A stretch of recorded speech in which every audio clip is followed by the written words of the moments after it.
अंदर जो प्राण शक्ति है, जो स्वर विज्ञान से जिसको उन्होंने जागृत किया है, वो उससे अपनी ऐसी बीमारियों को मात देने में सक्षम हो जाते हैं।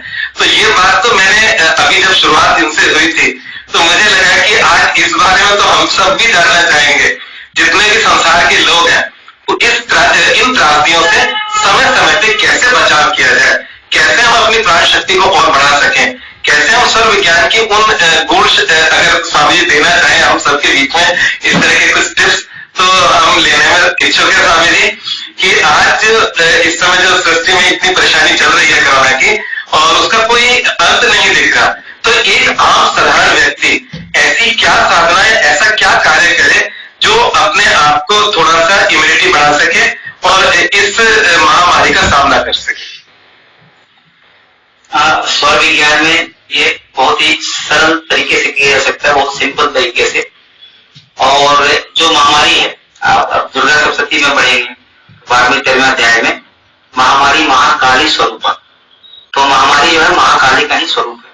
वो महाकाली क्या है? वो काल है, वो एक ऊर्जा है जो प्रकट होती है सृष्टि में और कुछ कारणों से, संतुलन से भी तो ये चीजें आती हैं और इससे कई बार बहुत सारी दुर्घटनाएं होती हैं। उससे सृष्टि में एक तरह से संतुलन स्थापित करने के होता है, लेकिन लोगों को काफी कष्ट होता है जब महामारी आती है और ये आती रहती है हमेशा। और इस विद्या को यूज करने से आज की जो महामारी है वो कल की भी है, सबके लिए है, इससे आप बच सकते हैं बिल्कुल।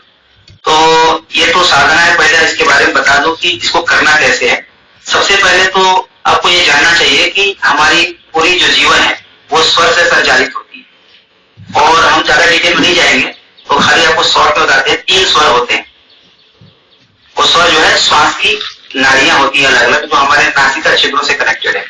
तो एक तो दाहिना स्वर होता है पिंगला स्वर, जो दाहिने नाक से श्वास चलती है, और फिर बाएं नाक से चलता है तो ईड़ा स्वर होता है, और जब दोनों नाक से बराबर श्वास चलती है उसको बोलते हैं सुषुम्ना स्वर। और इसको अगर ऐसे नॉर्मल बोले तो दक्षिण स्वर, वाम स्वर और मध्य स्वर। और इसको तीसरा नाम अगर देंगे तो आप बोल सकते हैं राइट, इंग्लिश में अगर बोलना तो right nostril breathing, left nostril breathing, both nostril breathing. तो इसको समझाने के लिए, जैसे पिंगला ईड़ा सुषुम्ना का नाम है, लेकिन हर तरीके से समझ जाए कि पिंगला जो है वो राइट नॉस्ट्रिल से जब ब्रीथ करते हैं आप दाहिने तरफ से नासिका क्षेत्र से, तो वो पिंगला है। बाएं नासिका क्षेत्र से आप सब श्वास लेते हैं, ब्रीदिंग करते हैं, तो ईड़ा है। और जब दोनों बराबर चलने लगती है तो सुषुम्ना है। तो ये 3 नाड़ियों के अंदर जो श्वास है, यही हमारे जीवन मरण सब कुछ का कारण है। इसी में सारे रहस्य छुपे हुए। श्वास जो है ना बहुत रहस्यमय है। हम श्वास के बारे में बहुत कम जानते हैं। आदि काल में, आज से हजारों साल पहले हमारे जो पूर्वज थे, इसके बारे में बहुत कुछ जान लिए थे और उन्होंने इसको स्वर विज्ञान के रूप में प्रतिपादित किया। इसके आदि गुरु भगवान शिव स्वयं है, जो माता पार्वती के अनुग्रह से इसको प्रकट किए थे। जब एक बार माता पार्वती जब साकार रूप धारण करके, तो निराकार सर्वव्यापी है महेश्वर, तो साकार रूप धारण करके पृथ्वी पर जब वो भ्रमण कर रहे थे तो उन्होंने देखा बहुत तरह के प्रॉब्लम्स लोगों के अंदर। कोई व्यक्ति बहुत अच्छा से साधन कर रहा है, साधना कर रहा है, या अपने जीवन में जो धर्म के आधार पर चल रहा है, फिर भी उसको प्रॉब्लम्स हो रहा है। तो फिर भगवान ने कहा कि ये सारे कर्म और कर्माशय और जो प्रारब्ध है उससे लोगों को सुख दुख मिल रहा है, और इसका एकमात्र साधन है कि जो स्वर विद्या है उसको कोई फॉलो करे तो ये सबों से छुटकारा पा सकता है। वो काल को देख सकता है, काल को बदल सकता है, काल की संरचनाओं को बदल सकता है, सृष्टि को संचालित कर दिया अपने संबंध में। वो अपने भाग्य को देख भी सकता है, और भाग्य में मृत्यु है तो उसको भी स्थगित कर सकता है, या फिर अगर चाहता है कि आज ही हम शरीर छोड़ दे तो वो भी कर सकता है। उसकी कई विधियां हैं। तो ये काल को पूरी तरह से नियंत्रित करने की विद्या है, और इसीलिए इसको जो करते हैं, तो ये कोई भी चीज इस तरह की महामारी है, कुछ भी है, सब तो काल का ही रूप है जो हमारे अंदर प्रवेश करके हमको नष्ट कर देती है। अब ये हमको कैसे नष्ट नहीं कर सकती है? हम कुछ ऐसा जागृत करें अपने अंदर ऊर्जाओं को, इस तरह से उसकी जो हमारा ऑरा है, हमारे अंदर की जो प्राण है, उसको इस तरह से संचालित करें कि वो जो इस तरह की जो काल की जो संरचनाएं हैं वो आके बिखर जाए, वो आकर के डिसॉल्व हो जाए।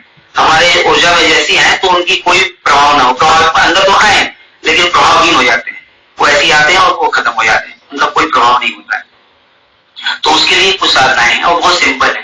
पहले तो हमने बताया नाड़ियों को आपने जान लिया, अब हमको चेक करना है कि कौन सी नाड़ी चल रही है, दाहिना या बायां, right nostril, left nostril, Pingala चल रहा है, गीला चल रहा है, या सुषुम्ना चल रहा है। तो ये जो हाथ है इसको ऐसे आप बना के ट्रायंगल, या फिर यहाँ ला के अपने दाढ़ी के अंदर ये अंगूठा को और यहाँ टच कर दीजिए, दबाना नहीं है, और दबा बिना दबाए हुए एक्सहेल करेंगे तो आपको नाड़ियों के बारे में बात पता चलेगा। या सीधा आप ऐसे हाथ पर रख सकते हैं। एक्सहेल करना है तो आपको दाहिने या बाएं तरफ आपको हवा लगेगी श्वास की जो है, तो वो नाड़ी चल रही है। दाहिने तरफ लग रहा है तो आपका पिंगला चल रहा है, बाएं तरफ लग रहा है तो ईड़ा चल रहा है। अब या दोनों बराबर चल रहा है तो सुषुम्ना। अब आप एक बार नाड़ी को जान लेंगे तो उनका उपयोग भी जान लेंगे।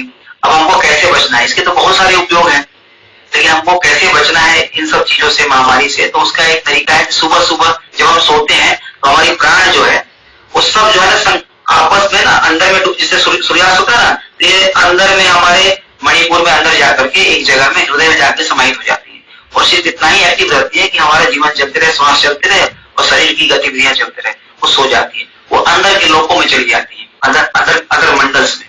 सृष्टि मंडलाकार है तो अंदर भी हमारे कई लोग हैं, तो वो अपने प्राण जो है ना अपने लोक में चली जाती है। फिर इस बार सुबह जब होता है ना तो फिर प्राण जो है विस्तरण, उसका उदय होता है। तो उस समय जब उदय होता है तो बाहर की जो सृष्टि है, जो भूमंडल है जहां पर हम लोग रहते हैं, हम जब उसमें फिर प्रवेश करते हैं तो उसकी ऊर्जा और हमारी ऊर्जा, उसमें एक तारतम्य स्थापित होना चाहिए। जब वो तारतम्य स्थापित होता है तो हम उस मंडल के विधाता बन जाते हैं, मतलब उसके राजा बन जाते हैं, और जितनी भी शक्तियां हैं वहां पर वो फिर हमारे अधीन हो जाती है। अब ये कैसे होता है कि सुबह सुबह जब आप बेड पर उठते हैं तो सबसे पहले आपको ये चेक करना है कौन सी नाड़ी चलती है। इसका एक विस्तृत साधना है, लेकिन हम आपको सिंपल बताते हैं। जो नाड़ी चल रही है, जैसे दाहिना चल रहा है, दाहिने नाक में श्वास चल रहा है, तो पृथ्वी पर पैर जो है दाहिना ही पहले डालना है। अगर बायां चल रहा है तो बायां पैर पहले डालना है।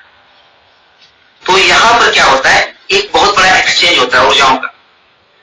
तो अगर हमारी जो नाड़ी दाहिना चल रही है और बायां पैर डाल दिए तो इस भूमंडल के जितने भी अदृश्य और दृश्य शक्तियां हैं, जो लोग हैं या जो आप जो समाज में रहते हैं या जो भी चीजें हैं, सब आपको प्रभावित करेंगी उससे। मतलब आप उससे प्रभावित होंगे, आपको कंट्रोल करेंगे।